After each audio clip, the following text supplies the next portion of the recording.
So a few years back, I was sitting in a middle school auditorium waiting for back to school night when I saw a handsome couple walk in and they sat on the aisle a little across and forward from me and they were holding a baby.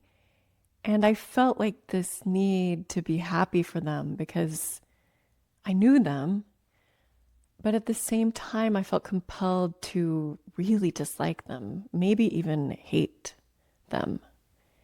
And that was a bit confusing for me that I would feel this way because years back, I had sat across the aisle from this man before and his family as we were in church, and he was always able to capture the attention of my children, who were very rowdy at the time. They were all small and they were rambunctious, and he was amazing at meeting the glint in their eye with a glint of his own.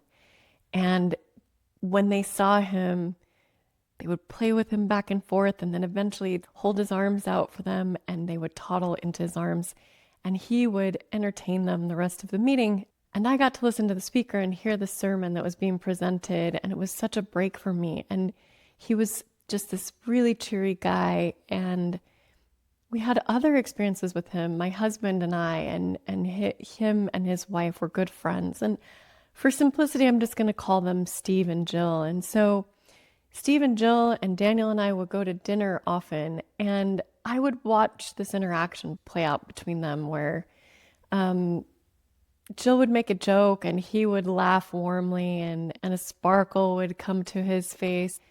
And I'd watch her when he gave us advice on our son who was just starting to be interested in girls. And I would see the admiration and respect in her eyes for him. And so when I see him sitting across the aisle this time and I feel these feelings of, I should hate this guy, it's a little confusing for me, except that he's sitting with someone who isn't Jill. He's sitting with someone younger and skinnier and I don't know her. But I'm flooded with memories of the last time we went to dinner with Steve and Jill and how that dinner was really different. Because when Jill made a joke, Steve didn't laugh. And as a matter of fact, he glared. And when Jill would try to talk to us about the most mundane subjects, Steve would criticize her and he would give us a look that said, "Can you believe this person?" And there was just so much disdain and the contempt was palpable. And I watched Jill all night trying to just play it off like it was a joke and like it wasn't a big deal. But I knew Jill well enough to know that this was a big deal to her. And so after the weekend was over, when I knew that people were back to work, I decided I needed to go see Jill. And I had called her, I'd texted her, I'd gone to her door, but Jill wasn't answering. And for the only time in my life, I felt compelled that I should go in her house, uninvited. And when I did, I hollered her name, and Jill quickly kind of came scampering out of her bedroom and still in pajamas and told me, "Oh, yeah, I was just had a morning off and I was just watching TV." And she just played things off like everything was fine. So I looked at Jill and said, "Jill, I know everything's not okay. I know that something's going on between you and Steve. And I want to be here for you." And I saw Jill's expression fall and the tears start to flow as she told me that I was right. They were struggling and she hadn't talked to anyone about it because she didn't want to betray Steve.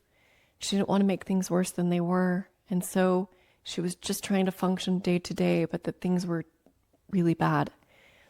And so we talked for a while. And this was before I'd been to grad school, before I knew anything about relationships or what to do. But one of the complaints that Steve had was that like their house was messy.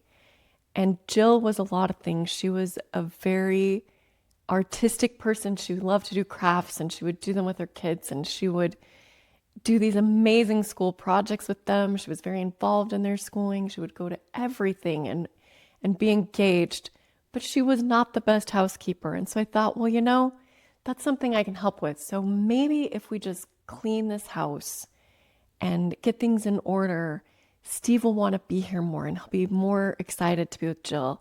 And so I helped Jill do some loads of laundry and we folded it and put it away. And then I tried to make arrangements with her to help with routines or structure to help this happen. And maybe I could come back tomorrow or the next week. And together we were going to, get this place in order and make it a place that Steve wanted to come home to. But as I'm sitting in that middle school auditorium and looking at Steve and his new wife and baby, the timelines start to come together. And I start to recognize that Steve had made a choice to step out of his marriage before this dinner where I saw so much contempt. And I started to wonder if maybe Steve had to focus on all of Jill's flaws. And if Steve had to tell himself stories about how impossible she was to deal with and how difficult she was in order to back up a choice that he had already made to step outside of his marriage. And I think that maybe this contempt was less about what Jill was or wasn't doing or how clean her house was or how invested she was, so much as it was about Steve seeing her through a story that helped back up a choice. So today I'm thinking about those of you who might be in a similar situation to Jill, where you've had a spouse who has cheated, and you may have had occasion to think, maybe if I'd been kinder, maybe if I'd been less intrusive, or maybe if I had been more sexual, or if I hadn't gained that extra weight, or any of the number of things that you can tell yourself. I just want you to consider for a moment how each of us changes appearances over time. Each of us is angry or treats our spouse poorly sometimes. We all make choices in our relationships of how to handle it, and none of us is perfect at it. And yet, not everyone handles their problems in the relationship by having an affair. So yes, there may be mistakes that you are making in your relationship, but there's also a good chance that your spouse has had to make up certain stories in order to back up certain choices. And because a good deal of my work is geared to those in mixed orientation marriages, I just want to talk for a second about the story that might be in your marriage. Because your spouse might not have to make you into a terrible person to justify an affair. All they have to do is say that you are insufficient, you aren't enough. And that might not be because of your behaviors or anything else except your gender. But when you're on the other side of that, it can be easy to take that personally, to feel a sense of, I'm not enough, I'm insufficient. When in reality, this is about your spouse bumping into conflicting desires. And maybe what they've chosen shows you who they are or what they want more or what they're willing to sacrifice to have what they want.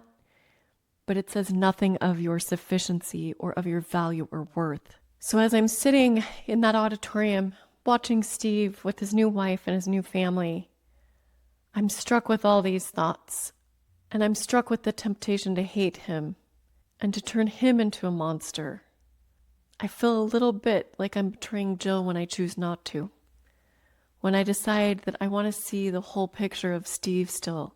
I want to see that he was that happy, friendly man who genuinely loved my kids and took care of them in church.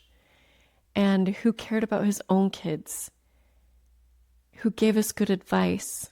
And who is now facing some really difficult consequences with his children and other people in his life from the choices that he's made. Choices that I cannot fully understand because I didn't grow up like Steve, and I don't know what compelled him to determine that this was the only way to make this choice. So I choose not to turn him into a monster. But I wish he hadn't chosen to turn my friend into a monster either. I wish that he could have allowed her to be a person with flaws and a person who did contribute to some of the difficult things in their dynamic, and also to recognize that he was distorting truth in order to promote a choice. And I hope my friend sees it clearly, and I hope that she doesn't let that depiction define her. And I hope that if you're in that situation, you won't either. And that if you're having difficulty getting to what is true in your relationship and distinguishing reality from fiction, that you'll reach out, because this is what I do. And I'd love to be of help. You can find me at www.complexcouplescoaching.com. Thanks so much for listening to the Complex Couples podcast, and I'll see you next week.